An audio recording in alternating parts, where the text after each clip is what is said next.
And we have some breaking news coming in on Iran and the United States, as Iran has now fired more than a dozen rockets at Iran's Al-Assad military base, which hosts U.S. troops. The attack comes amid escalating tensions between Tehran and Washington. According to the Pentagon, Iran has launched at least a dozen ballistic missiles and targeted at least 2 Iraqi military bases hosting U.S. military personnel at Al-Assad and Irbil.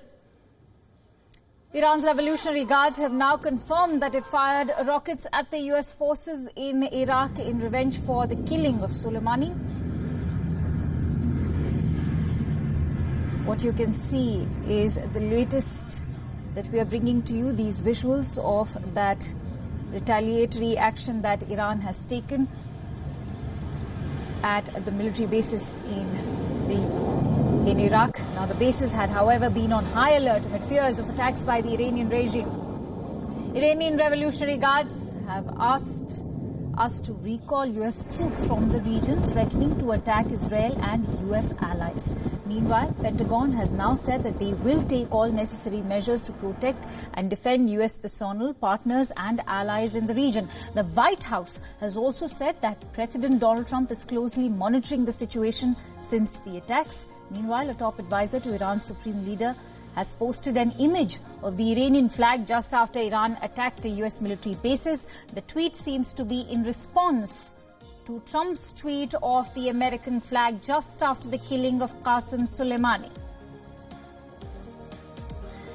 Let's quickly get in some perspective and the latest information on this breaking news that we are getting in. And for that, I'm joined in by our guest, Mr. Glenn Carl, who's an American author and former intelligence officer. He's joining me live from Boston. I'm also joined in by WION's correspondent, Kate Fisher, who's joining us live from Washington, D.C. at the moment. Let's quickly go across to Kate first to get the latest. Kate, what is the latest that's coming in from Pentagon? Well, we understand that the U.S. Secretary of Defense, Mark Esper, and U.S. Secretary of State, Mike Pompeo, are currently in the White House now, speaking to the president and analysing the information that they have about this attack. And we imagine deciding what kind of response they will give. There has been some discussion in the media here that the president may address the nation this evening from the White House, something that he rarely does. We have not had that confirmed, though. That is just a speculation on the news channels here. So although we don't yet have a response, we know that they are monitoring the situation carefully. They will need to know, we hope they will need to know exactly who was hit, how many casualties there were, how significant the damage was before, I guess, they calibrate their response. They have said, Donald Trump has been very clear over the last few days, that any retaliation by Iran would merit a strong response from the United States. But clearly the fear and the concern is that if there is a response and that then creates a second response from Iran and so on, that this could escalate very quickly indeed. Right. This could escalate. It is indeed a very fragile situation that we are looking at. But Kate, in terms of damage assessment, is there any information that you're picking through your sources? Have there been any casualties so far? We still are drawing blanks on that. There has been some speculation, again, I don't have this confirmed, that there have been Iraqi casualties because, of course, these air bases didn't just house American personnel, but Iraqi security forces as well as other members of the coalition against the Islamic State. So European forces and New Zealand, etc., also in these bases. So there has been some murmurings that some Iraqis have been injured, but as far as American casualties go, we have no information, and that has not been made clear on any sources that I have seen. All right.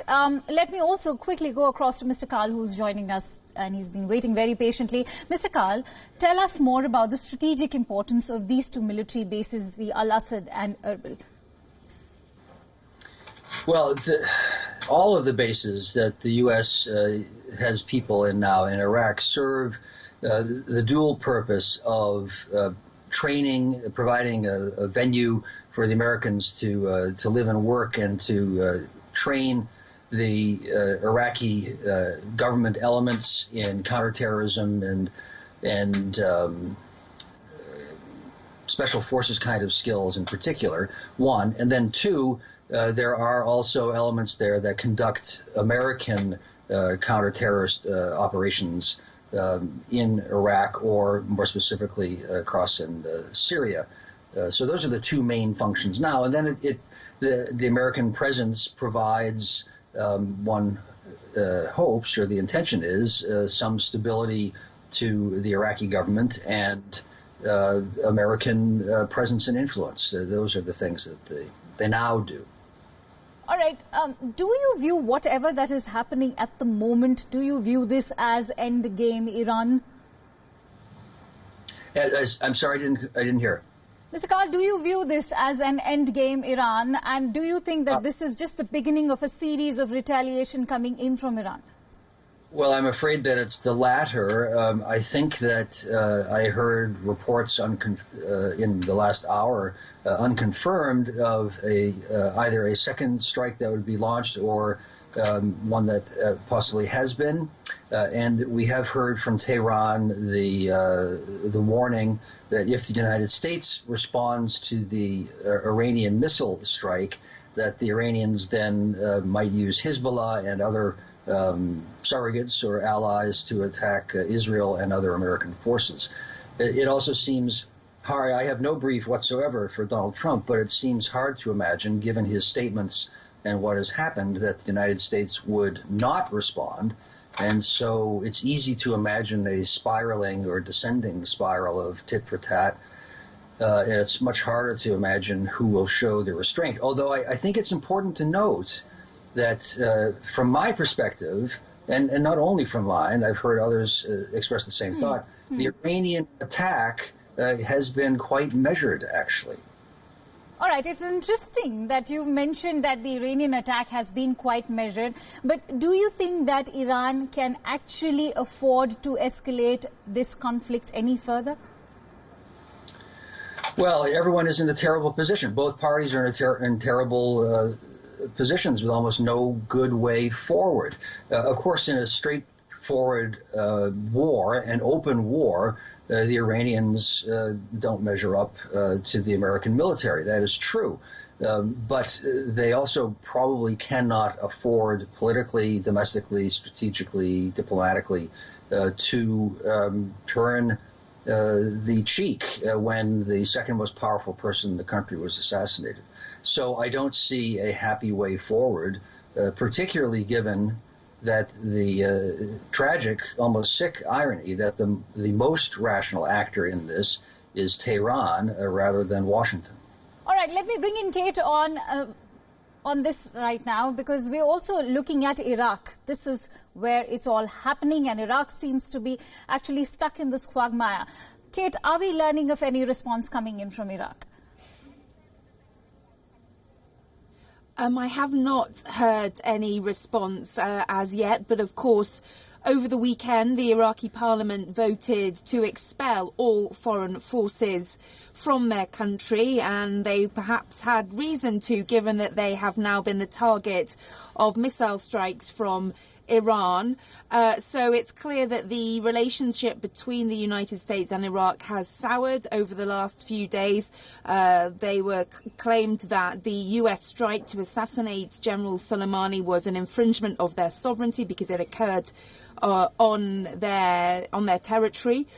And of course, as you say, this conflict between the United States and Iran is not happening in the United States or Iran. It's happening in Iraq. It's happening on their land, and that is very unpleasant for them, awkward, and it just puts a strain on all these very, very fragile alliances in the region. All right, on that note, let's also quickly have a look at the bases which have been attacked in Iraq.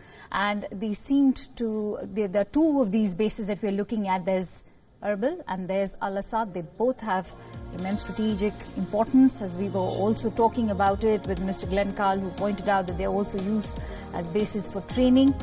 The Al-Assad is also used as an Air Force base. That's a map that will give you a bird's eye view of the targets of these US bases in Iraq, Iran has just targeted. Let me bring in Mr. Glenn Carl on this. Mr. Carl, going by Donald Trump's threats to destroy Iranian cultural sites or Mike Pompeo's defensive stance yesterday that we heard of, there has been no toning down in the rhetoric. How do you view Washington's position at the moment? Well, there has been a remarkable pushback, which is probably too soft a term, about Trump's statement concerning the cultural targets. And that comes from the Department of Defense, which said in direct contradiction to its commander-in-chief, to Trump, that under no circumstances would the United States military attack cultural targets, that is a war crime. And Trump himself has said in his inimitable way after that he likes to obey the law. So on that point, perhaps the larger significance, actually, even, is the incoherence, and this gets to your question, the fundamental incoherence of American policymaking structure now, be it military or diplomatic. And since you pointed out to that fundamental incoherence in the policy that, the U.S. authorities have been following so far, do you see that what's happened in the past few days, especially when it comes to the assassination of General Soleimani, was that a knee-jerk reaction coming in from the United States?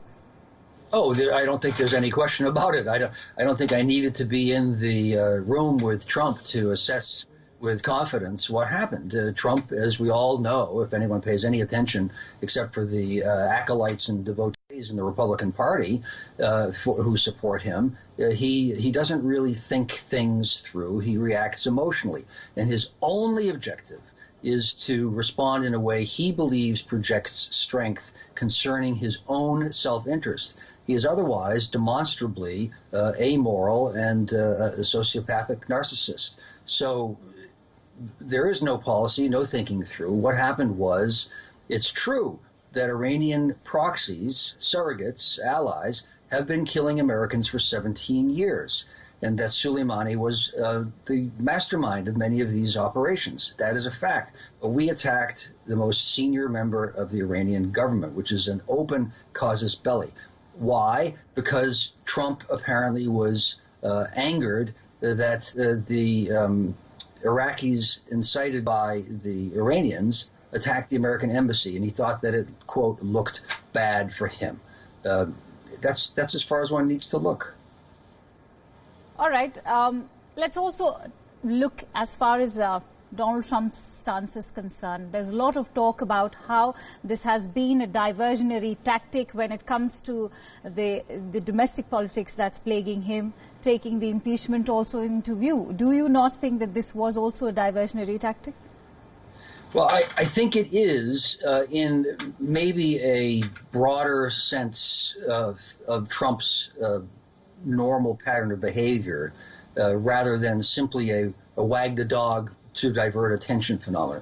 Trump's consistent approach is every day, almost literally, to create a new notable, alarming point, which then diverts attention from the previous day's crisis and incoherence, and yet retains attention on him and lets him set an agenda. Crazy as the agenda may be, it keeps everyone else from pursuing a rational policy in opposition to him in one way or another.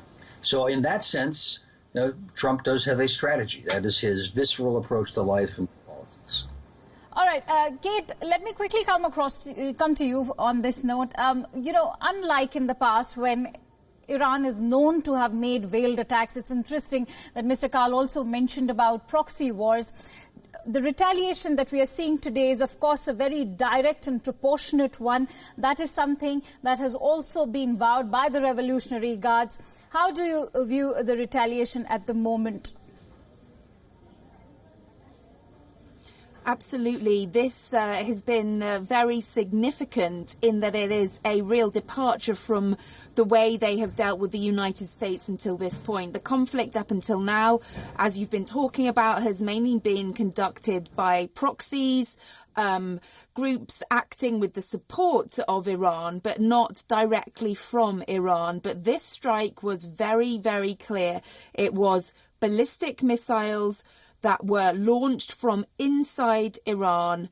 Iran-made missiles launched by Iranians from Iran directly onto an American target. And that is a significant change from where the conflict has been up until now. And it really shows that the Iranians wanted to make a very big splash. They wanted to send a strong message, not just to the Americans, I think, but also to Iranians. You saw the millions of people that have flooded the streets of Iran since the death of General Soleimani. There has been like a national mourning for him, and the Iranian government knows that they needed to show their people that they were taking a strong stance on all of this, and that has been done by by coming out and standing by their own missiles and launching them from their country for the first time. Right, Kate, even as we speak, we're learning that US has now banned all civilian flights over the Gulf. This is the latest we are picking.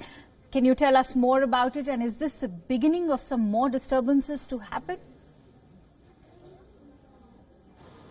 Sorry, who has banned? Could you just repeat what you said? The US authorities have now banned all civilian flights over the Gulf. This is the latest that we are picking through our sources. Kate, could you tell us more about it? And is this the beginning of more disturbances to come? Certainly, there have been suggestions that the Iranians have said that if America responds to this attack, that they are willing to take this much further afield and to launch more widespread attacks, perhaps going for sites in Israel or Dubai, where there are many more Westerners who live and work there. So this could be a reaction to that. Certainly, we know as well that the US Maritime Administration has given warning to shipping companies and anyone who uses Middle Eastern waters, particularly oil companies. Of course, there is a lot of the global energy market uses the waterways in the Middle East to transport oil around the world. And they have been given a warning about upping their security and vigilance, given the fact that the Iranians have attacked ships in the past. So, yes, I think that is probably one of several precautionary measures that will be taken by not just the United States, but I imagine other powers who have significant numbers of their population in this part of the world. They will want to make sure that they are protected. Right, Kate. Thank you so much for bringing in all those details. I'm being told that you need to rush, and we'll keep coming back to you for the latest. Thank you so much for joining us on this broadcast. And before I wrap this broadcast, I'd like to take my last question from Mr. Carl, who's also joining us live at the moment. Mr. Carl, let me also ask you about the allies. What sort of a response are you anticipating from the allies at the moment? Well, I think all of the allies, our NATO allies and allies in the Middle East, have been appalled by what happened with the assassination of Soleimani. It's a state-to-state act, which is why I think the Iranians are very carefully responding. That is the official Iranian state militarily responding against American official military objectives. That's far different than the proxy wars. And what makes this crisis different than almost any other since World War II is that major powers have always avoided, since World War II, striking each other directly for fear that a response would be irresistible, inevitable, and that things would escalate out of control. Thus, you have frustrating proxy wars or conflicts. This is not that case. So the allies have been distressed, as anyone, I think, frankly, rational should be, that the United States, because of Trump, withdrew from the JCPOA, the nuclear agreement with Iran, limiting Iran's nuclear program, and triggered this entire descent or downward spiral. And so now it has become a state-to-state conflict. They want nothing to do with it, our allies. We have reports already of NATO troops withdrawing, Canadian troops withdrawing from Iraq and the Middle East, and they have done their best to keep things on an even keel between the U.S. and Iran and to keep the nuclear agreement functioning, but they don't control Washington. Absolutely. Very rightly we said that they cannot control Washington, but let's see how the situation actually pans out, because this seems to be like a global conflict that's going to finally shape into a global conflict at the moment. But thank you so much, Mr. Glenn Carl, for joining us on this live broadcast and sharing your precious perspective. Staying with